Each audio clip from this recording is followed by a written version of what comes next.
Hello, this is the September 23rd, 2020 Creating Growth Successful Parenting Group. Your hosts are Jacqueline, Rhew, and Robin Choquette. Jacqueline and Robin are co-authors of the Successful Parenting Workbook. Combined, they have over 35 years working with professionals and parents. They have provided over 400 training sessions both locally and nationally on a wide array of topics relating to parenting strategies and raising resilient children through goal-directed parenting. Their approach to purposeful parenting has helped hundreds of parents develop a plan that are unique to their families, as well as gain confidence in their parenting strategies. In this group, Jackie and Robin invites Dr. Shelley Fisher, a school social worker in Illinois District 155, to be a part of the discussion that outlines the 5-step model in the Successful Parenting Workbook. Focusing on the creation of a goal-directed plan for families by utilizing value-driven strategies is the theme for the group. Their approach helps parents to support children in their development from childhood into adulthood. Thanks for coming. I'm Robin Choquette. We are super excited to be here this evening. And thank you if this is your first time or if you've been to any of the previous events that we've been holding. I hope that you have been able to take something with you and use it on your journey in parenting or with the parents that you work with. We are really excited as we're ending tonight with Shelley Fisher. Dr. Fisher is absolutely amazing. She does a great job.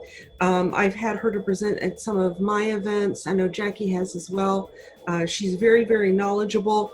And together, the three of us are going to be presenting this evening. I want to really encourage you to, take something with you from tonight's presentation and really think about how you can apply those strategies when you're feeling like you're not as effective in your parenting, and be careful of that judging between it's right or wrong or good or bad. We really encourage you to think more about it as, am I being effective in my parenting? And if I'm not, what can I do differently and how can I change things? So that's some of the parts that we're going to be talking about tonight. I know the transition that we're going through continues on. I know in Naperville, there was a big rally. I think some other districts are doing the same of, we want to be back. And there's just a lot going on for everyone. And parents are at times feeling frustrated. But I think, together we can really support one another and move forward, I think, in a really positive way. Let's see, Jackie, are you ready to get started? I don't know if she's able to get started. If not, Shelley, do you want to introduce yourself? Absolutely. So Robin and Jackie, thank you so much for having me tonight. My name is Shelley Fisher. I am a licensed clinical social worker, and currently I am working out at District 155 as a school social worker. I've been there for about 12 years, although I have many more years, unfortunately or fortunately, whichever way you look at it, in the social work field itself. So I'm honored to be here. I love working with both you and Jackie, and I think this has been an amazing series that you're putting together. So thank you. Oh, thank you. I was thinking today, going back over this show, we've had some really great presenters talking about a lot of different topics and how they, really come together and intertwine. And they're all different, but they're all in ways for us to be thinking about how to support, our families, how to support the students, just everyone. And I think it's been a very rich series. So I think it's been really great. Oh, I'm sure it has. And I think one thing too is a lot of the things we'll be talking about tonight not only are relevant pre-COVID, but they're certainly relevant today as well. And you just mentioned how so many parents want their kids to get back to school. And being in the education field myself and working in a high school, I completely and utterly agree. I'm at work every day and we dearly miss our students. There's just we just miss them, and we're absolutely, I can speak for our school and probably educators across Illinois for sure that we're doing our absolute best to try to provide them what we can at this time. Yeah.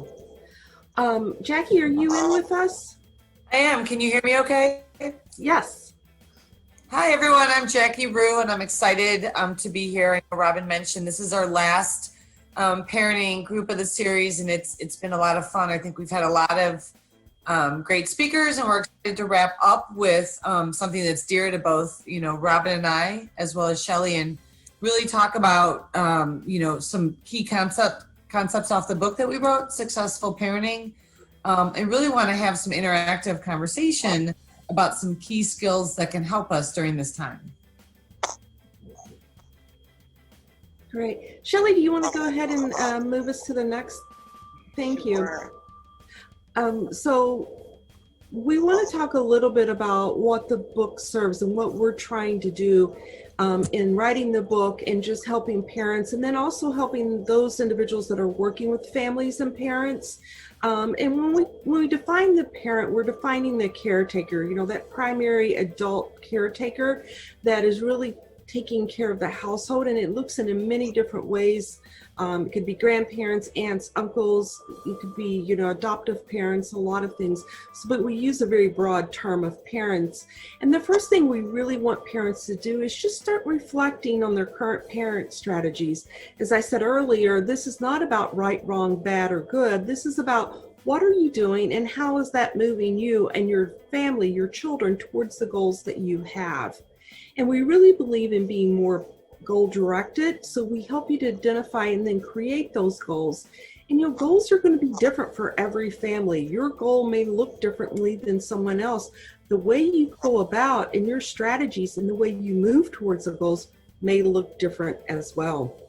And then really how to activate those goals, those strategies to meet the goals is what we do in this workbook. Jackie, do you want to take this one? Are you here? One of the things, you've heard us talk about if you've been on the parenting series is you've heard us talk about really raising resilient children and how do we really be an example. I think I shared a few weeks ago that I have 2 children now and they're both adults. And one of the things I've realized is they really learn from my behaviors. So all the things I've taught them, they listen to some, but really they really learned from how I behaved while they were growing up. And so when you think about raising resilient kids, you think about for a minute, some of the goals you have and what you want your child to look like maybe in 5 or 10 years. What we do know is that resiliency, children will face stressors and challenges unique to their situation. Kids can bounce back. And I know Shelley uses this term a lot at her school. She's not running around trying to help kids avoid mistakes and avoid stressors. She's helping them learn to bounce back when they make mistakes or when things don't go the way they want. She really tries to help them look at things differently, that don't try harder, try different mentality. We also know that every family's different and unique. When we're working with families, we don't have a cookie cutter approach. Every family is going to have different needs. Robin and I always say, we are going to provide a lot of tips and advice, but some of it may really fit for you and some may not. That's okay. We know every family's different. Some strategies may work today and you may struggle with them next week. You really want to figure out what works for you today and where that balance is. So I think for me over the past 12 years as a school social worker, I've really seen a bit of a change in the level of anxiety in our students and again, I'm at the high school level, so I'm working with adolescents anywhere from 13 all the way up until 18 years old. And so I started to ask myself, why? What is going on now that is different than when maybe we were younger, I was younger, or even just 10 years ago? So there are several different points that we can kind of talk about. First, though, why is resiliency, why is being resilient so important? And I think that is a great question because those who don't have that ability to bounce back, to kind of reframe things that don't go quite their way, are more susceptible to rejection. They don't handle rejection very well. They don't handle failure very well. And they even can have significant health issues as a result. So all of these things are things that we need to do to move through life in a successful manner, which, I define success as being independent and having your own independent life. So right now we live in a society that fosters anxiety. And Robin and Jackie, I think you would agree with me that the word anxiety in itself has become a buzzword. I have kids coming into my office all the time saying, I'm anxious. I'm really, really anxious. Or they'll look at me and they'll say, I'm having a panic attack. And they're calm, cool, collected. They're not sweating. They're able to focus on me and talk to me. And I've helped them, my goal is to help them reframe, are you anxious? Are you feeling anxious? Because anxiety can be a really good thing. I mean, anxiety can motivate us to change those feelings. It can motivate us to study or to prepare for a presentation. But our kids are taking that feeling of anxiety and saying there's something wrong with them, when really what it is that they're feeling uncomfortable. So a lot of my work in my office focuses on helping my students learn to be comfortable with those uncomfortable feelings. Another thing that we are seeing is that our young adults and our kids are kind of lacking those emotional skills. And when I say, what are emotional skills? It's really those skills. Some people call them soft skills. I like to call them life skills or essential skills, because it's those skills that actually employers are requesting. We talk to colleges and we talk to any post-secondary employers or people out there who are looking to hire. They want young adults and their employees to have these skills. And these skills are problem-solving skills. It's how to face failure and turn it into an opportunity. It's how to manage conflict and build positive relationships with acquaintances, other employees, peers, things like that. So they are lacking those emotional skills. A recent research by the Harris Foundation found that 60% of our first-year college students are walking into the university not feeling prepared. They don't feel like they can take care of themselves, so they don't know how to make a doctor's appointment for themselves. They don't know how to adapt to a new environment, and they don't know how to build relationships with their peers who they don't know. So that does not set them up for success, either independently in life or even academically. Another thing that we're seeing in an increase in anxiety, and this won't come as a surprise to many of you, I'm sure, but our kids are using technology as an escape mechanism. So when they are feeling those feelings of discomfort, boredom, loneliness, sadness, maybe they're a little bit annoyed, maybe they want to procrastinate, they pick up their device and immediately go into social media. So that creates a numbing effect. Then they don't need to manage or learn how to manage those uncomfortable feelings. When I'll date myself, but it's obvious, I have two adult children as well. But when I was bored, I had to go outside and figure out what to do, or I was going to be cleaning the house. Today, our kids kind of hide up in their room, and I'm speaking from a parent's point of view as well. They might be hiding up in their room on their devices. I recently watched this amazing show on Netflix. I don't know if any of you have seen it yet. It's called The Social Dilemma. And it really speaks to this piece here, is how our kids are using technology as that escape. And Not only that, but how it's influencing their thoughts and their behaviors. And while I'm not plugging Netflix at all, if you have access to it, I would highly recommend kind of taking an hour out of your time to watch that, because it's really very eye-opening. So another thing is that we are seeing an increase of anxiety because happiness is all the rage. And what do I mean by that? As a mother myself, I never wanted, of course, my children to feel disappointment or be sad or fail at something. I mean, that pained me as much as it probably more than it pained them. So what we're doing when we try to protect them and wrap them in that bubble wrap is really telling them that you have to be happy all the time, that those feelings of sadness and disappointment and loneliness and being left out are not normal. So we create this expectation in our children that if they're not happy, there must be something wrong with them.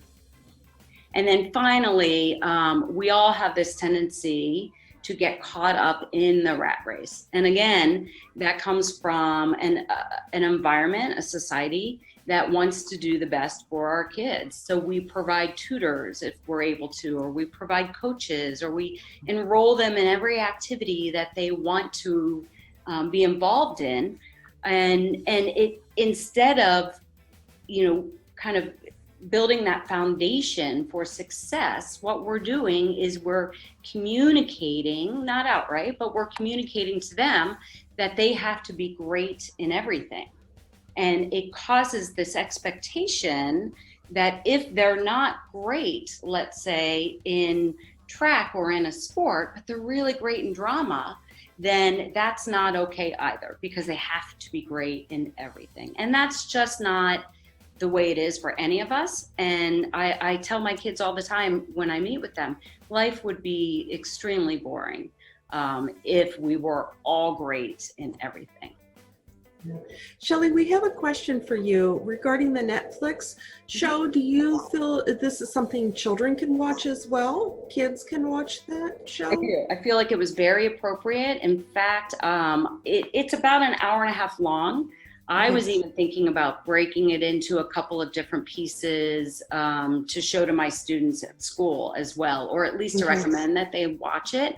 At what age do you think 10-year-olds can do it? Do you think more 13, 14? Like, what would you think the age range for this? So I would suggest that if you have a 10-year-old who is on social media, it would be a great thing to watch together and explain some of the things. There was nothing inappropriate or age inappropriate in it at all. It really focused on, probably the most technical thing it focused on was talking about how the brain responds to the notifications and how all of our social media sites are using algorithms which continuously improve. And that's why we continuously get more and more and more notifications. And those notifications stimulate the dopamine in our brain. So it's very hard then to put that device away, and we become literally addicted to it. So yeah, I think if you can make it a family event and watch it with your child, I think it would be a great opportunity to start that conversation. Okay. Do you want to give that name again to the Netflix show? What is that? Or it's called The Social Dilemma. The Social Dilemma. Okay. Thank you. There's also a documentary that I think Shelley and I hosted once, or we saw called Screenagers. It's actually, there's a Screenagers Part 1, and I believe it's on Netflix, and there's a Screenagers Part 2 that's very similar. And the Screenagers Part 2 focuses just on the isolation and some of the emotional responses that kids deal, such as anxiety and depression. So that was good too. And then the other movie, Shelley, we hosted together was the one with Michael Phelps. Oh. Yes, that was a great one. I don't remember which one that was. Angst. Yes. Was it Angst? Yeah. Okay. Yeah. So those are just some documentaries. And one of the things, Shelley, I love that you said, and even going to that first bullet point, when Shelley described the student in her office, so often we have to look at how we're responding to our children, so that if you have a child that's feeling anxious or uncomfortable, do you kind of go right in with what's wrong or what happened versus allowing them to be uncomfortable and not having a big reaction? We want to be compassionate, but sometimes, as we'll talk about tonight, we're reacting more out of our own anxiety. And also, likewise, I had a young lady in my waiting room, and I had heard a conversation with her mom once, and she had gotten like a B or a C on an exam, and the mom quickly said, "What happened?" And that even what happened implied that wasn't a good enough score, and she really became focused on that. We all, of course, have expectations for our children's performance, but really start to think about what your communication and responses are relaying in terms of what your expectations are, because sometimes as parents, we're not always aware of what our expectations are and what we're communicating. And maybe ask your kids, what are some of the expectations you feel we have for you? And they may say things like, to be perfect, to get straight A's, to do really well. And that can be a great opportunity to have some of those conversations. Yeah, absolutely. I agree. So just on the technology real quick, I do want to go back, Shelley, because this is something that I'm hearing a lot. I think we can understand, we talk about technology and how sometimes it can be consuming. And so many parents have asked me, so how do we navigate that with the e-learning when many of our children are on technology devices all day, and then their socials technology? They've asked, should we limit the technology? And we talk about, it's not so much always about limiting, but it's about teaching healthy balance and moderation. Right. I don't know, Shelley, if you've seen this research, but the research I was looking at a couple months ago, it was talking about, it wasn't the number of hours or that on social media. It was more about, did the individual have other outlets, other areas that they could interact with individuals? If social media was it, you saw the increase of anxiety and definitely the increase of depression.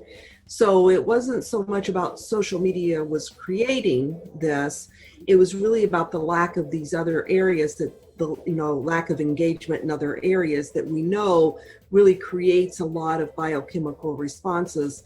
You were talking about the dopamine, just being with others, that physical connection with others. We have a great deal of reactions in those. And that is what I think, we really need to think about. So it's definitely more of, imbalance. And sometimes it's going to be more social, more on devices because of what we're going through now. Yeah, absolutely. And I think that's what makes now so difficult, is because our kids, for so long we were so focused on limiting technology and limiting the time on devices. And now that's all they're doing is that they're on their devices. So if we can, limit that by letting them, or having, small group of friends over, if they're able to do that, or somehow building those connections, and having that conversation about social media, putting it into perspective and helping them take perspective, or recognize that those pictures that they're looking at, again, kind of going to that happiness is all the rage. I talk so many times, I talk to my students in my office and I say, a snapshot on Snapchat or Instagram or whatever it is a moment in time. And I've literally seen kids smile and then go right back to not smiling again, and then they post it. And so it gives this false sense of everybody else is happy or everybody else is having a great time. So if you are able to, with your child, really help them put things into perspective, and continue to foster other avenues that they can build these skills, I think it's a great thing as well. Well, and sometimes too, I think, often I know when my kids were teens, I would think things like, well, they don't want to hang out with me, but really organizing connections, going on walks with them. Again, they may not be happy about it. When you build it into a routine, you might find that you really start to build some more connections with them, really spending time, even if you don't have a lot in common with your child, try to think about some things you can do together. And through activity, a lot of times comes some really great conversation. Yeah, absolutely. One thing too, and I think Jackie, actually, I learned this directly from you, and I know you and Robin are going to speak in greater depth about this. But one thing it's easy to forget as parents and as professionals, just that children and adolescents develop in different ways and at different rates. So their growth and development in the physical aspect, emotional and cognitive, might not necessarily be happening all at the same time. So many times we might see a freshman boy come in who's 13, maybe 14 years old, but very, very smart.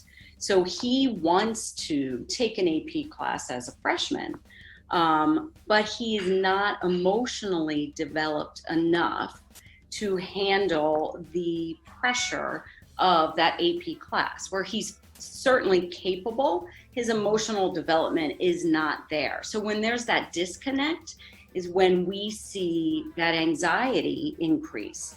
Likewise, when you have a child, my son is 6 feet tall, and his senior year of high school was probably 250 pounds and pretty good beard.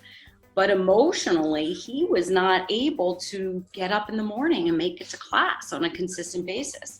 And it was hard for me because my expectation was, I'm looking at this, man-child of mine, and I expected him to be significantly more organized and independent than he was. And Jackie, I think you absolutely helped me with that by explaining this to me. And once I recognized that, then we were able to put some supports into place while still making it age appropriate, some supports into place. And I can guarantee you, if you help support them and scaffold that success for them, they do launch eventually, certainly. But if they are feeling like they're always behind the 8 ball and they can't understand why they're so smart, but they can't do well in an AP class, it's going to cause a lot of stress, a lot of anxiety, depression, low self-esteem, sometimes a lack of motivation. And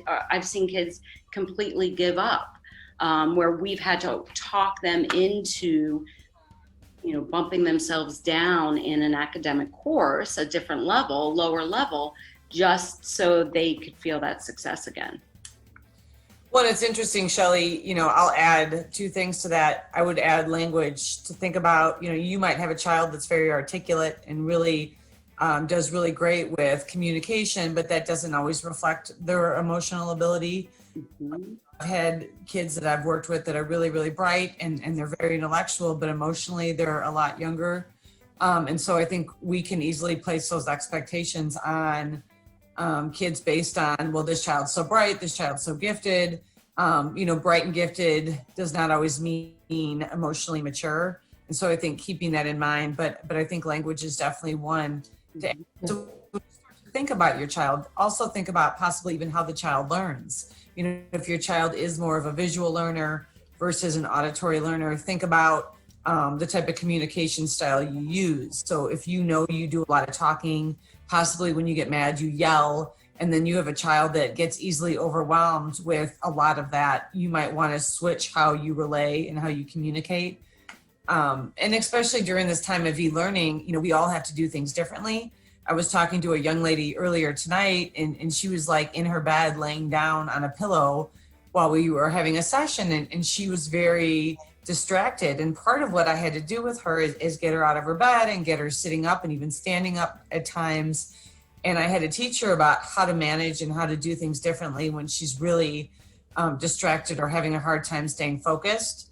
Our kids don't know that automatically. And as Shelley said, you might have a child that's in higher level classes. Well, with the Zoom, they may be having a harder time as opposed to getting frustrated with them and getting upset, really to talk about, this has to be really difficult for you. Let's kind of talk about some ways we can take breaks, and maybe they could handle a certain amount of work before. They may not be able to handle the same amount of work. So make sure you're communicating with your school if you have concerns about how they're doing with e-learning.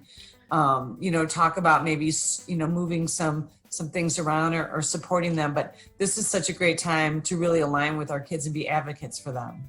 And Shelley, I love this when I saw this piece, because in the book that we have this, and I often talk to parents, is that when I'm assessing where my child is or helping a parent to assess, I look at these areas that you're talking about. Another area that I look at is what Jackie said was communication and how they handle relationships.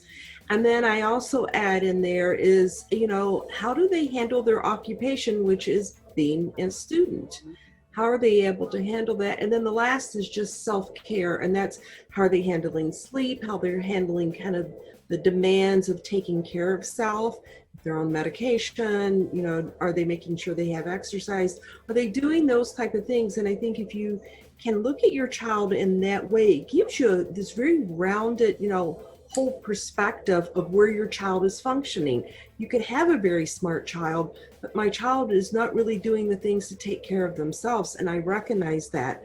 And so when I start to create my parenting strategies, I can think in those areas that we really need to kind of foster. No, I love that. And I think one thing too, to emphasize again, which you both have done, is this is not abnormal. If your child is excelling in language, communication, and cognitively, and maybe lagging in emotional and even physical, there's nothing wrong with that. With your support and understanding, you can help them.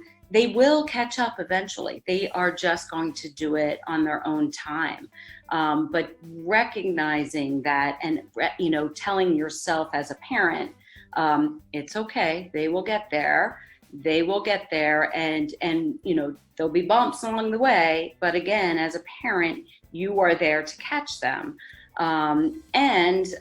You both were talking too about the support of the school. Academically right now, there are many students who are really, really struggling with the online and are very distracted.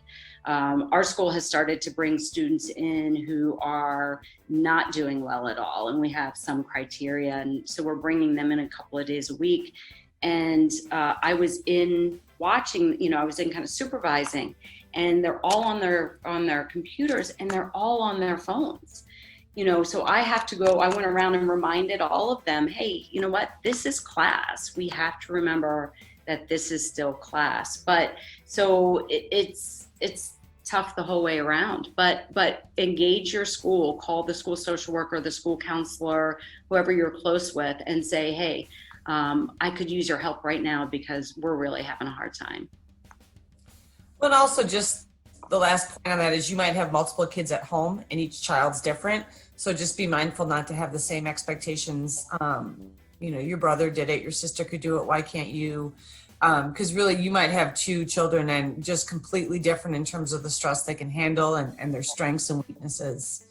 Just to touch on this slide, and this comes from the model that Robin and I created out of our parenting book, but we talk about just this 5-level plan, and part of it is really in level 1, just taking an assessment of your relationship with your child. What is going well and what is not going so well? What are areas where you feel like, I'm really happy the way this is going. This is our strength of our relationship, of our family.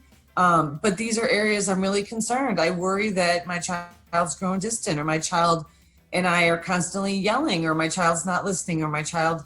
Think about kind of in that assessment phase how you feel things are going. And in level 2, and the book kind of takes you through each stage.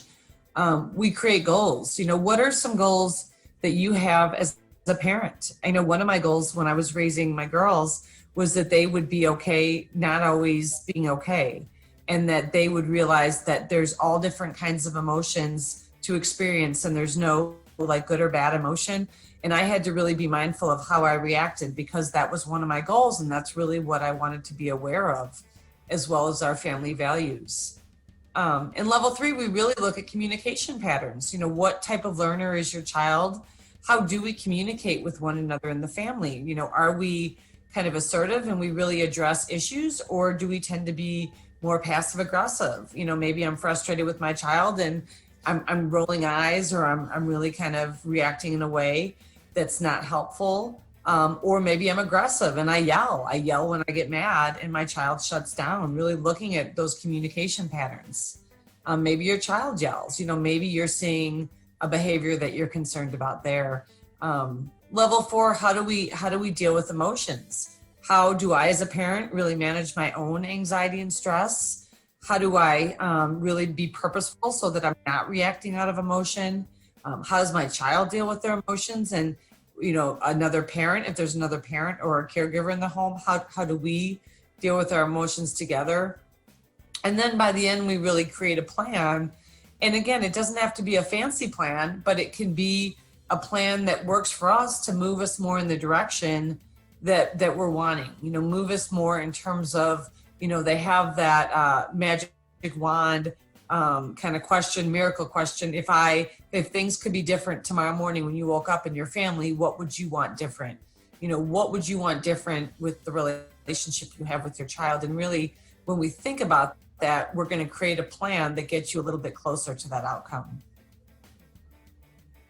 So in this slide, we really talk about starting to identify. Remember we said in level 1, Jackie was saying that we assess the parent and the child, and throughout we have several different opportunities for you to do this with different worksheets. We encourage you that if you have a support person, you may want to use them to go through some of these, but this is just one that we have in our book, and we talk about just your parenting style and recognizing your own parenting style, and then also how does that either interplay with the other parent in the home or the parent outside of the home, and recognize that it can be very fluid. So there was a family that I was working with, and I think the parents really tried to come from being in an authoritarian kind of place, but often when they started to get into these struggles, one became very permissive, and then the other one became very authoritarian versus that authoritative place. And so we just help parents to start to recognize what are the patterns that they have in their parenting and how do they react. And if you see another person reacting in one way, how do you respond to that? So it's all about just having that assessment of how do I react? And then we also start to look at some of the patterns from your history.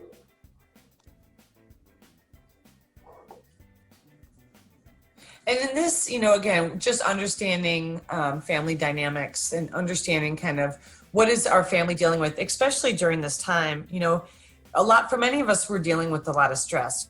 You may be trying to work as well as provide e-learning for your child. You may be trying to juggle it all. There's a lot going on in our world right now. It's common to feel stressed. Shelley and I have talked a lot about with parents that in any one given day, you may feel a whole range of emotions. At one part of the day, you might feel like I got this, things are going okay. And you might find yourself crying in the next moment. I mean, really, there's just so much coming at us between, just different things in the world and things that we're taking in and just dealing with our emotions about everything. Being mindful about understanding our stress and really being mindful that we're handling our stress in a healthy way. If we can't take care of ourselves, we're going to have a really challenging time taking care of others. And these are just some other, things that we talk about in the book, and really being healthy. I talked to a young lady tonight who is 18, and she's having a hard time because she really is a pleaser, and she has a hard time if she sets boundaries and someone else is upset. And we talked about part of her role is to set healthy boundaries and allow other people to experience their own emotions, but for her not to feel responsible for other people's emotions, whatever those may be. So these are just some things to think about that we go in more in depth in our book. On the next slide is another one of those work samples that we have, helping parents to start to recognize what are the things that really get in their way of being effective in their parenting. And just really quick, I can tell you, for me, one of the things, I have a really high value for honesty, and kids are not going to be honest. And I started to recognize is when my girls were not honest with me, I was the most ineffective in my parenting. I could, I would start to yell, I'd get really frustrated, because the fear is if you can't be honest with me on the small things, what's going to happen, right, when it's big? but I lost out some really opportunities with parenting because of I was really reacting to my own. So here's what we start to have you to identify, just some situations that you can say, okay, I know I wasn't as effective there. And then we can start to really kind of parcel that out of what is going on. Are those obstacles that could really get in your way of being really effective in your parent? Once again, this isn't right or wrong. It's just recognizing those patterns and how we react.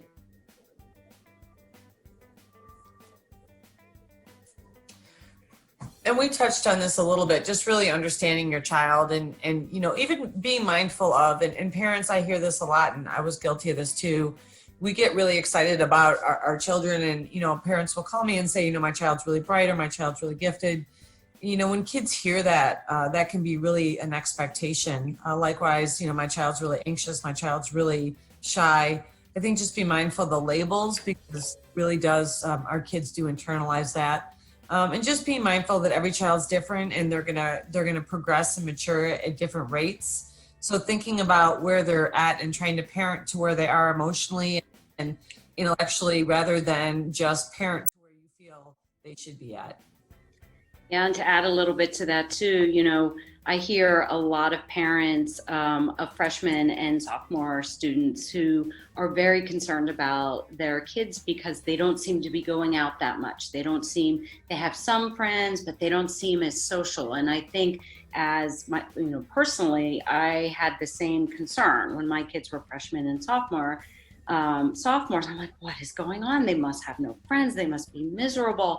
Well, what happened was they got their driver's license, and then I never saw them again. So it's kind of stepping back and reminding ourselves or putting it again into perspective. Did we really go out that much when we were 13 and 14 years old, or are we remembering when we were 16 and 17?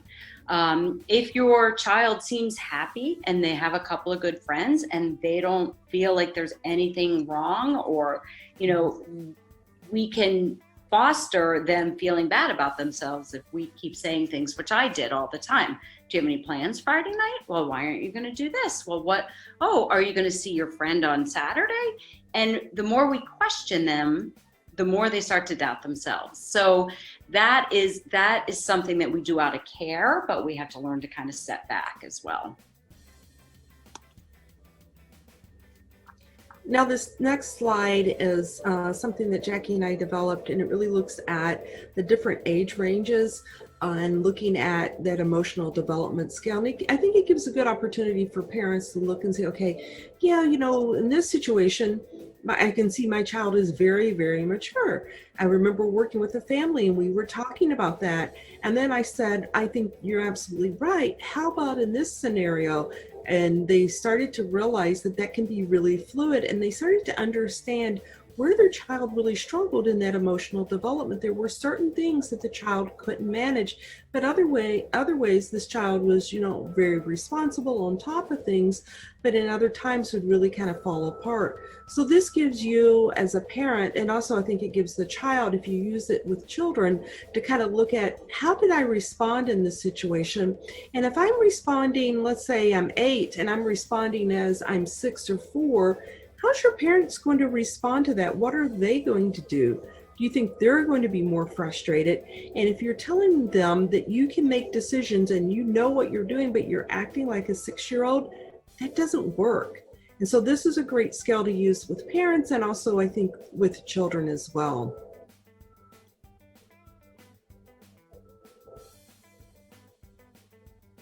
So in level 2, we start to talk about, and Jackie mentioned this earlier, we start to really having families to recognize and identifying the values. And those are the things that's going to be important in that family. The things that are important for one family may look completely different for another family. And then the other things is that we're having them looking at their values. If I had to think about my child in the future, what would I want my child to look like? So we're starting to form some of those goals that we're going to have kind of pushed out there. Those are going to be kind of those long-term goals that we're moving towards, not necessarily achieving, but we're moving towards. And how we want parents to be able to do that is through goal-directed parenting. And one of the things I know we've talked about is, writing those things down, and we sometimes called it refrigerator task or refrigerator expectations or refrigerator therapy. And it's really about writing down what are our goals so that we can identify, and then we don't get so caught up in it. Because I think often we can look in the moment and go, oh my gosh, we're back to zero, nothing's happened. But if we use some kind of system such as we call it the way SMART goals, and that's simply is that we want those to be written down, we want those to be aligned, we really want those to be yours, and then also moving into that SMART goals. And I know we've talked about that last week about a SMART goal. And then really being creative in helping parents to, identify those goals. And as Jackie talked about the miracle question, I think that's a great way to kind of start that. You start to envision what it would look like if things were different in the home.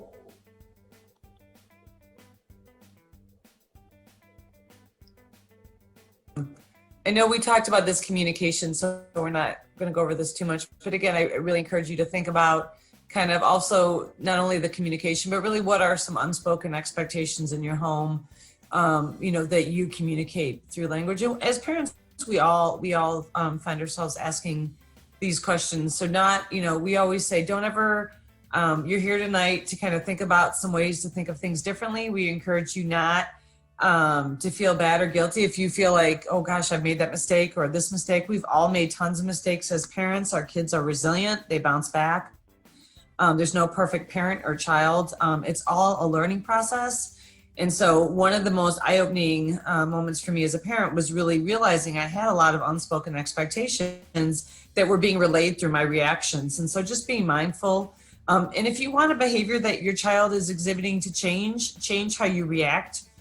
We encourage being more solution-focused than problem-focused. Instead of always finding the problem or the fault, kind of think about what is the solution? What are ways that the child is able to bounce back and to do things a little bit differently. On this slide, I know some of these are hard to see, and so we appreciate that. But this is just one of the things we do is when we're in counseling, or whether Shelley's in the school or Robin and I are in an office, we really work with kids as well as parents to identify their physical reactions to stress and anxiety and worry, and how their body carries those different emotions, as well as what are some thoughts that may be provoked, such as I might get really overwhelmed and immediately think, I can't handle this, I can't do this, this will never work. What are the emotions that I'm feeling, as well as what are some different ways I can reframe the thought or cope with things a little bit differently, and really kind of having some of these conversations can really be effective. I do a lot of work in my office with students when they come in and they're starting to shut down and they're saying, I can't do that. I can't go run the mile in PE today. I just can't do it. And I kind of reframe for them and I say, well, you walked into the office. Is it that you can't, or is it that you won't? And I have them use the word won't. It puts them in the driver's seat of that. It takes the victim mentality out. It makes them recognize that, yes, I'm capable of running the mile. I just don't really want to. And then we reframe and kind of walk through what that looks like. So here on this side, we're just going to, and once again, we talked a lot about this before, but looking at being effective in your communication. And we use effective communication versus just talking about communication, because am I really driving towards what I want to achieve here? And looking at that, so, the big thing, I think, Shelley, I think you gave a great example there of, if I want a child to hold more responsibility, I can use language like you're encouraging them to say, is it you can't or you won't? So there we're really having them to kind of own that. And then the other thing is really giving them language such as, it's your choice versus you have to do this. What do you think you can do versus you'll be okay? I think that's one of the big things that I see a lot of parents coming back and really doing that reassurance that you're going to be okay, you're going to be okay. The problem being is that some days they're not going to be okay. It's things are going to go sideways. And now you've promised them that they're going to be okay. And so then their frustration and their anger can really flare. And often, unfortunately, it comes right at you. Like, you told me it was going to be okay, and see, it's not. You don't know what you're talking about. So I think it's always about kind of looking at some teaching opportunities that's going to work and move you towards that goal attainment. The big thing is timing. And I'm going to tell you, less is more. If you're a talker, just having a lot of awareness with that. If someone's really kind of juiced up, the last thing you need to do is just talk with them. Just kind of be quiet and allow the opportunity to be there and talk.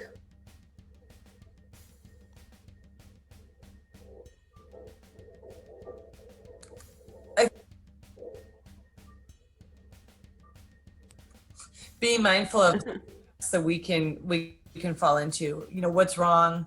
Are you okay? You look so anxious. What happened? And I hear this a lot, even with parents outside of sports. What happened today?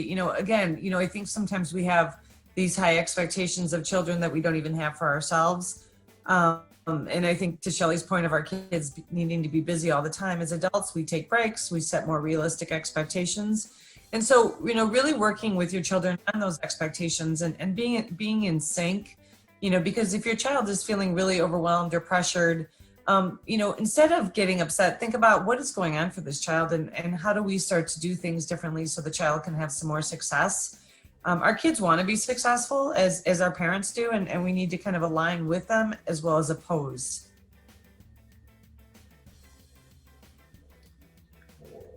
And again, dealing with emotions, this was the most powerful thing that I learned from the experience of being a parent as well as working on this book. But really, how do we deal with our emotions? How do we manage anger and sadness and anxiety?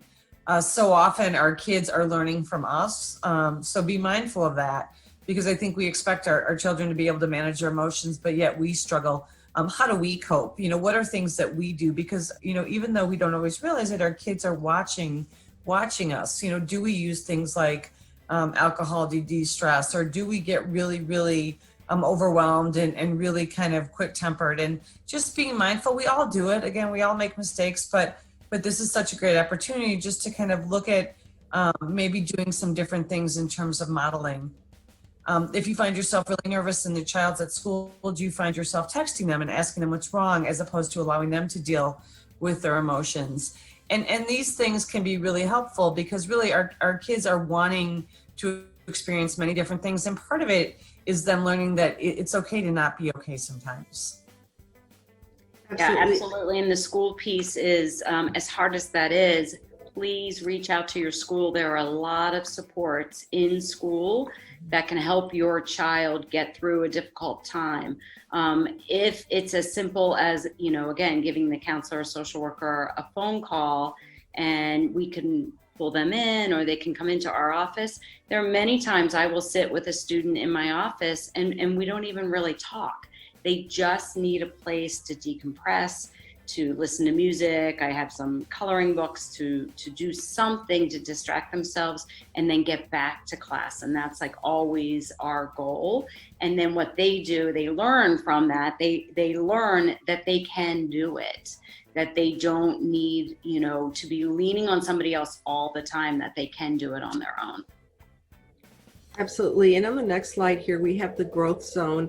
And I just quickly want to go over this. And this is something that Shelley's talked about, Jackie's talked about, really being comfortable, being uncomfortable. And as things become more difficult, we have that opportunity to grow. And often we'll try to stay in that comfort zone. What I encourage, the individuals that I work with, I say, let's embrace that anxiety. That anxiety is very productive. When we look at performance, we need some anxiety. If it's too low, we're not motivated. You start to see signs of depression. When the anxiety goes really high and is kind of out of that place, then we're not productive, because we really can shut down. We go into the freeze, or we go into that flight place. But when that anxiety is right in the middle, we can have a very great opportunity to have high performance. And so this is just a chart that we use with our parents, and we use it with our adolescents and our children, talking about taking some risks to grow. And that high risk zone is that If you're going to do something in that area, that means you're taking a big risk. They're really encouraged individuals I'm working with is look at that assessment. Are you in that place? Have you taken care of yourself to take a high risk? Because if you hit it, it's going to be great, but you also are going to possibly, the probability is going to be high for failure. Can you manage that? So this really gives us a lot of opportunity to talk about multiple things. Closing, again, one of the things that we just wanted to talk about tonight is just that purposeful versus emotional reactive parenting. And this is kind of a review of everything we've talked about tonight. And so we are working on, I know many of you have asked, and we're working on getting these uploaded. We will share those with you when we are finished as well. And so tonight was really about providing you some things to think about. And I'm so happy you joined us, Shelley, because I always love having Shelley, but plus the perspective from the school I think is key. But really, again, some of the things we mentioned tonight, you might think, that really resonates with me. And there might be other points we made that you're like, I'm not so sure. What we love about these parenting events is really just providing some tips and tools and some things to think about in terms of your parenting and hopefully some things that can really, bring about improve relationships with your children and with your family, because that's really what it's all about. Absolutely. And then this is just the last part of, in the workbook, we kind of pull it all together and create the plan. Shelley, thank you so much. I appreciate you being a part of this, and thanks to everyone that's joined us today. It's a great opportunity, I think, to talk about a lot of things that, as Jackie was saying, we hope that you have found this helpful and that you can take some of those things to move forward. Shelley, again, thank you so much. Thank you both, Robin and Jackie, for having me. And thank you for all who participated tonight. It's always a pleasure. Thanks so much.